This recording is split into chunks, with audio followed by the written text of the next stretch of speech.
DIEVIER is back, and they just keep getting better.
Hey guys, what's going on? Welcome back to my channel. I'm Dale's Leatherworks, and in today's video I'm very excited because I'm going to be talking about these new, insanely good DIEVIER Nomad boots in EMBER leather. So this is the new DIEVIER Nomad Heritage boot. It's a little different from the traditional DIEVIER Nomad boot in that it's got raised walls here. So this is the more of the traditional DIEVIER Nomad boot. I love these things. These are in forest green Crazy Horse, and as you can see, you get a little bit more bump going on in the Heritage version here. But overall, very similar patterning in a lot of ways. The key, most distinguishing difference on the new version is obviously going to be that hand-stitched mock. As you can see on this pair, the apron is a separate piece and it's machine stitched. The hand-stitched mock, you can tell it's hand-stitched because of this protruding ridge along the stitch line. The leather actually protrudes out because, and that's only doable by hand, and Alden does this as well on their Norwegian split toe versions.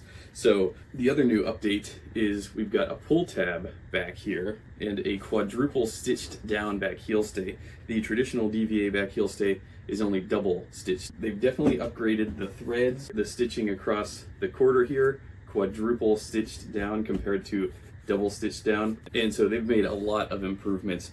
And not to mention, I can't help but notice beautiful, this appears to be a veg tan leather by my eye.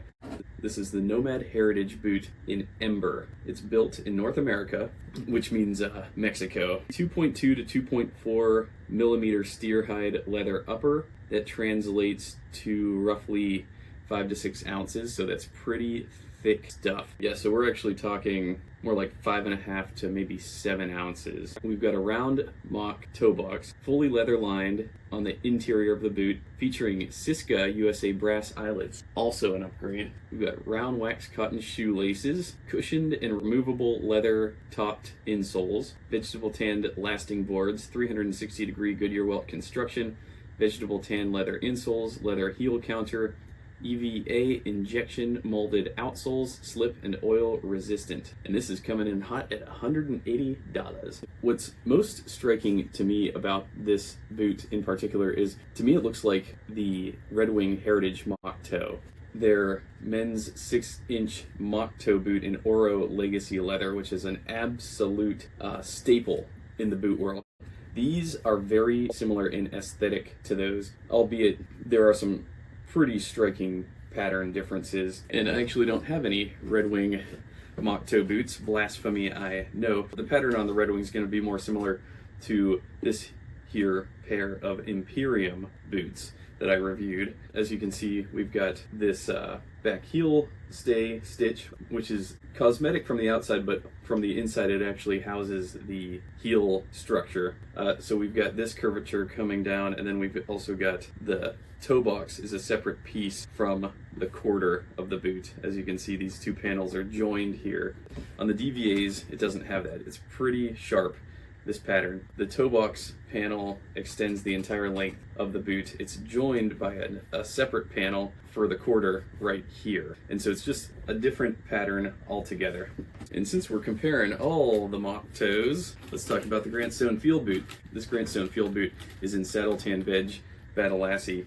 And as you can see, between the Redwings, the Grantstones, and the DVAs, they're all sort of made on the same sort of type of leather. So we have a cream wedge outsole, a double layer veg tan midsole, and then for the upper, we've got that beautiful golden orangey veg tan leather look. Now, again, I'm not sure that this EMBER is veg tan. I'm pretty sure this leather would have been sourced from Lafargue, and I'm just not as familiar with Lafargue as I am with some of the other well-known tanneries, but this does appear to be vegetable tanned. Just by the appearance, it has less of an oily appearance. It's very similar to the Saddle Tan Badalassi veg tan by the hand feel. Chrome tan tends to be more, it seems to be more wet to the feel, whereas veg tan tends to be more dry to the feel. Now, that's not a hard and fast rule. I have plenty of chrome tan leather that's also dry to the feel that SB Foot produces, but this just, to me, eyeing it, looks like a veg tan. Yeah, let's get a size comparison. So these are DVA 8.5Ds, Grantstone 8Es. Yeah, obviously the Grantstones are on a different pattern altogether, but absolutely love their field boot. And not to mention, Grantstone just released a ton of new, really cool makeups that I'm obviously very tempted by. I'll probably do a separate video on those, but link to Grantstone in the description below. Talking to Gustavo of DVA Boots, he's a really good dude. I really have grown to like him a lot. He actually has more makeups coming down the line, and he is definitely trying to get up there to improve their designs and to improve their materials. He says that they've got some Oxblood and Black Roughout models coming out very soon. They're also going to be doing leather heel stacks. Yeah, because part of the reason behind DVA's low cost is because of the simple construction of the sole. So we've got these two layers of veg tan leather in the midsole, and then it's simply bonded to this wedge outsole. So there's not like layers of heel stack here. Makes sole construction really simple to do. This is also 360-degree Goodyear welted, absolutely phenomenal. These have a DVA removable insole in there as well. Very cushiony, so this is gonna be synthetic. It looks like the top layer is leather, which is good, and the bottom layer is like a foam synthetic. Feels very supportive. Inside of the tongue is layered with this same EMBER leather, and it's also lined DVA 8.5 0010 2024. On the inside, we also have a rough out padding at the heel that will prevent heel slip, and there's a veg tan insole beneath the DVA removable insoles. And yeah, I mean, I have to say, of all the models that DVA has produced thus far, this is their most robust, I want to say, that I've seen them do yet. I'm very impressed by this.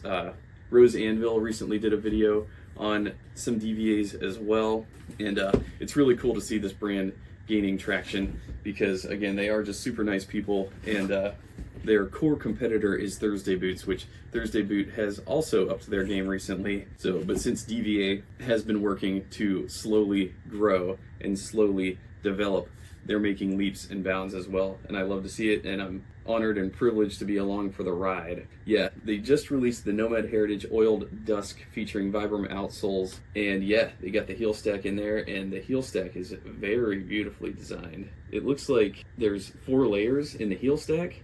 Looks like we've got the 2 center layers are standard veg tan, and then the top and the bottom layer is almost like a reddish, I don't know if they stain those edges cherry, but it's got like a reddish hue about it, and so that is just beautiful. Vibram lug outsole on those.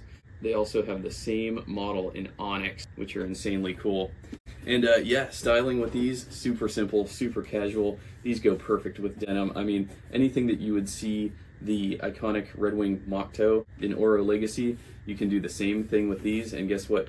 Those Redwings are $310. These clocking in at $180. Oh man, are you getting one hell of a deal. Saving some good money and getting something that's definitely similar in appearance, but also it's got the same Goodyear welt, and since it's made in Mexico, you're saving yourself probably about 30% on the price there. And yeah, walking around in these, I just love the sturdy, thick leather. DIEVIER has also run some other leathers, like that's sort of a looser temper, a little bit thinner. The upsides to that is there's no break-in whatsoever. They're comfortable right out the gate. But if I'm being honest, what I really love in a leather is that robust stand-up. Similar to denim, I like them to be able to almost stand up by themselves, and this leather is very robust, very thick, very hardy, and it's got lots of good stand-up to it. And I like a boot that I have to kind of fight with at first. That'll do it for now. Thanks so much for watching, guys. As always, I want to hear your thoughts. What do you think about the direction that DIEVIER is headed in? I think they're making some pretty good moves. I think they're headed in the right direction. I'm a huge fan of Gustavo. He's a super cool dude, and I love to see them advancing their operation. So anyways, thanks so much for watching, guys. Link to DIEVIER in the description below, and I will see y'all in my next video.